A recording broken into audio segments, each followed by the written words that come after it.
Welcome, ClearSpeak Academy channel. Story: The Photograph by the Window. It was the last day of November when Aisha returned to her grandmother's house, a quiet little cottage nestled at the edge of the village. The air was cold, leaves had turned brittle and gold, and the house looked exactly the same as she remembered it, except emptier. Her grandmother had passed away 3 weeks earlier. The funeral was small, quiet, respectful, just like her. Aisha had been too busy with work to grieve. She hadn't cried. She hadn't allowed herself to. Until now. The door creaked open with a familiar groan. The scent of cinnamon and old wood greeted her like a forgotten lullaby. She wandered slowly through the house, touching every surface, brushing her fingers along the walls that held memories, whispers, and echoes of another time.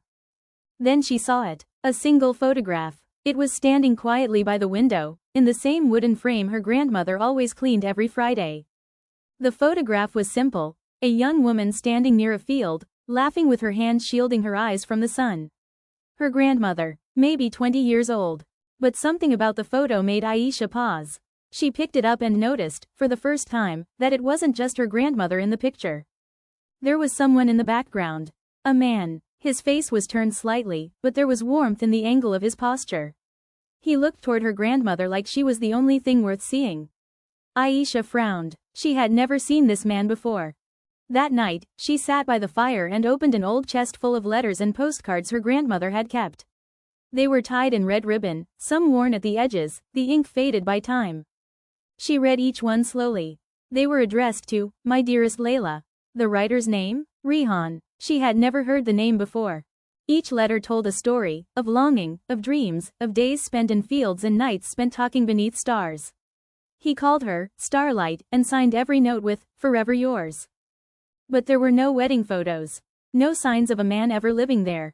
Aisha had always believed her grandmother had never married. So who was Rehan, and why had his name disappeared?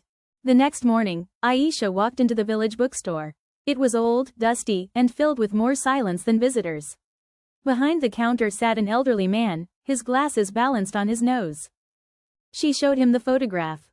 "Do you know him?" she asked.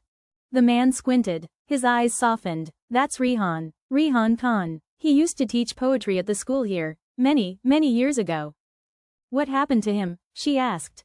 The man gave a sad smile. "He left, just before the war, said goodbye to Layla and never came back. Some say he wrote to her. Some say he died. But your grandmother, she never loved anyone else." Aisha returned to the cottage that evening with a heart heavy with unspoken stories. She read more letters that night, one every hour, as though sharing time with her grandmother through memories. In the final letter, dated 5 years after the others, Rehan had written, "My darling Layla, if you are reading this, then I have failed to return as I promised. I hope you lived well. I hope you laughed. I hope your life was full, even without me. I kept every poem I ever wrote for you. And though the world may forget us, let this be proof we loved. Yours, always, Rehan." Aisha wept. For her grandmother. For Rehan. For the love that never got its ending. She placed the letter back in its envelope and set it beside the photograph on the windowsill. The next morning, as sunlight poured through the glass, Aisha made a decision. She gathered every letter, every poem, and every photo, and turned them into a small book. The Letters by the Window, by Layla and Rehan. The villagers read it, young lovers read it, and in their story, people found pieces of their own hearts. Aisha didn't just tell their story. She gave it the ending they never had. Moral of the story: love doesn't need to be loud to last. Sometimes, the quietest hearts carry the deepest stories. Thanks for watching.